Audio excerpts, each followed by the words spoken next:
YouTube. How's everybody doing? Hope everybody's doing well. This is Thomas with Mr. Fix-All Home and Garden out of Raleigh, North Carolina. There you go. Hey, how's everybody doing? Hope everybody's doing well. This is kind of an interesting video. I'm actually at the house. It's just, it's a Sunday. It's March the 1st. It is miserable outside. I'm just telling you, miserable. Raining, freezing rain. It's just miserable. I went out a couple times just for a shopping run, but I'm telling you, I hate it. The weather just will not go away around here. In North Carolina, this is odd for us. You know, we're not accustomed to having this cold or bad of weather this long. But here's the reason for this video. Bug out gear. I haven't really done that video with you guys, so I want to show you my basic stuff. And, you know, I was in the military and was assigned with Special Forces 7th Group. And I've learned over time, living in Europe, living in Asia, living in Central America, and also living in the United States, there's certain essentials that you need and you just should have. And everything that I buy wholesale. I buy on Craigslist. I buy at estate sales. So all the gear I'm about ready to show you, I paid almost nothing for it. In fact, everything that I show you, I got a total of $250 invested, okay? Now, wait a minute, I'll take that back. But the Mossberg, that was a little bit of a different story there. I had to pay retail for because it was a Dixie Gun Show. But everything else, when it comes right down to it, if you add the guns and ammo and everything, I mean, total cost is like $650 with gun and ammo. But all the backpacks, all the knives, the hygiene kits, the first aid kits, you know, the sleeping bags, everything, I went and got it on sale. Okay, let's go check it out. All right.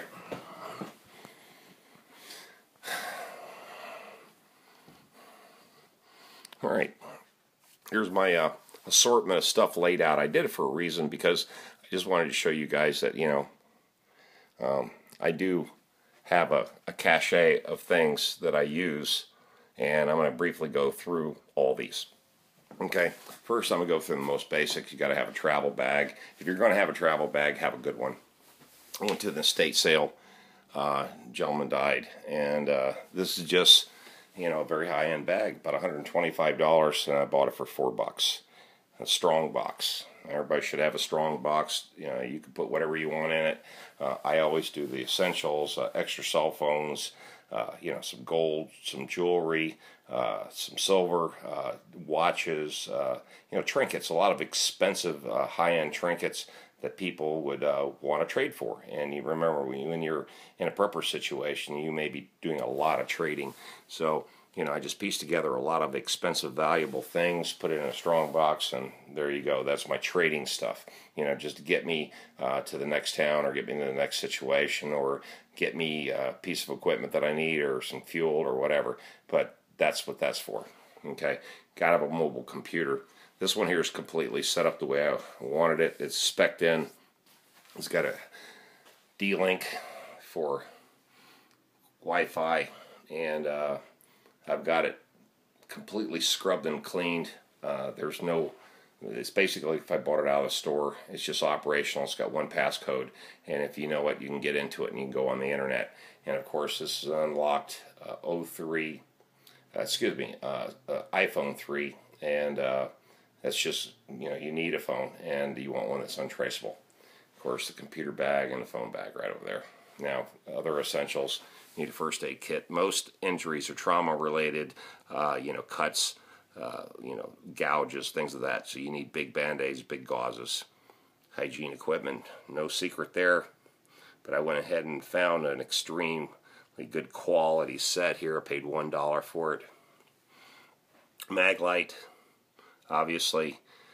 Got this knife, really cheap. Big rib on the back, very strong, can cut through barbed wire. I've already tested it. This thing is a strong ass knife, and it's $10. Universal sharpener. Got this in a estate sale. This thing's got 4 different ways of sharpening knives down to a finite $1. Buck knife.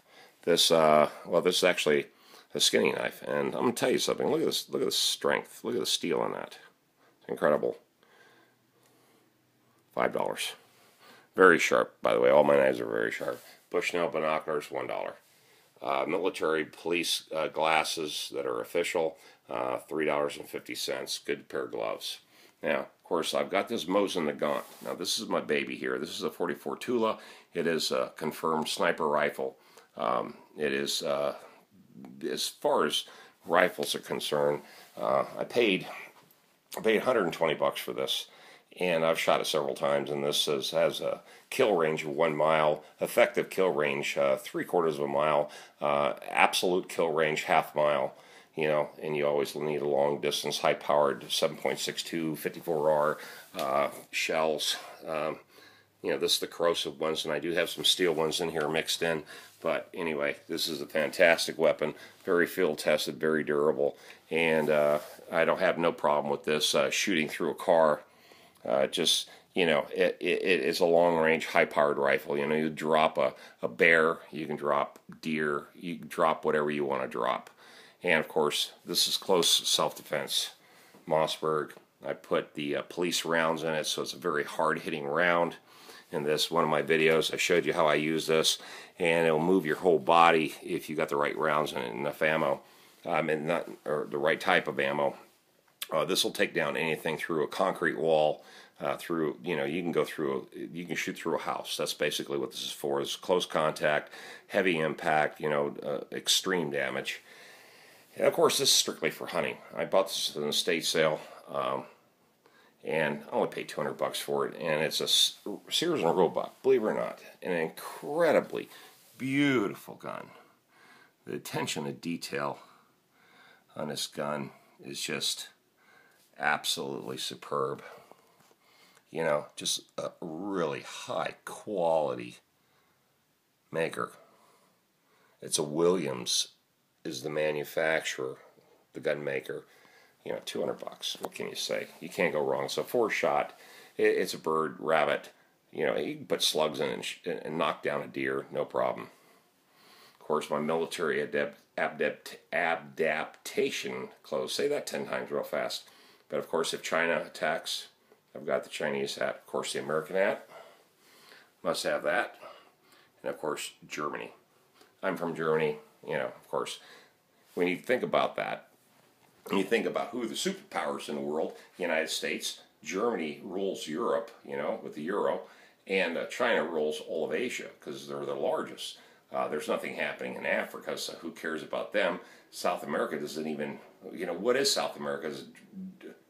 It's a place where we get illegal drugs, I think. So really, United States, Europe, and Asia, you know, you got India in there too. They've got nuclear bombs, but when it comes down to superpowers that actually have a military that's just ready to rock and roll, the United States, Germany, and of course China. Now there's a few other exceptions to that rule, but when it comes to financial superpowers and military superpowers, you know, you look at the big picture. That's why I got those 3 hats. Anyway, I thought I'd explain that anyway. All right, so China, America, Germany. Now, there's my backpack, military bedding mat filled with air. It's got the head pillow right there. It's really soft. Love it. And it's super. It's got like little crushy beads in it or something like that. And the Roke Frontline Range bag. This is a $180 camping bag, and of course it's super heavy duty. You know, all the way around. I paid. You won't believe this. I got this thing for $5 at the flea market, and Copen sleeping bag that's rated 18 below. I paid, I think, about $50 for that. And Quest Eagle Peak, that was only $20 for that tent. And then, of course, my High Sierra all-purpose bag. This is what I pretty much clothes and, you know, K-Rats. That's what I put in there. Clothes and K-Rats and some toothpaste, soap, and toiletries. That's what I use for that bag for. But if I was going to bug out and I had to move fast, you know, and with the Isuzu, I've already tested the square footage inside the Isuzu. I can stick all this stuff in the back without any problem, you know, and just, you know, have enough. You know, of course, I got plenty of ammo and all that other stuff, cleaning materials, and supplies, and my walking stick that I made, and also my billy club that I made out of cypress log. And this is really slick. It's big. It's size of a baseball bat, and this kind of stuff I'll carry around because sometimes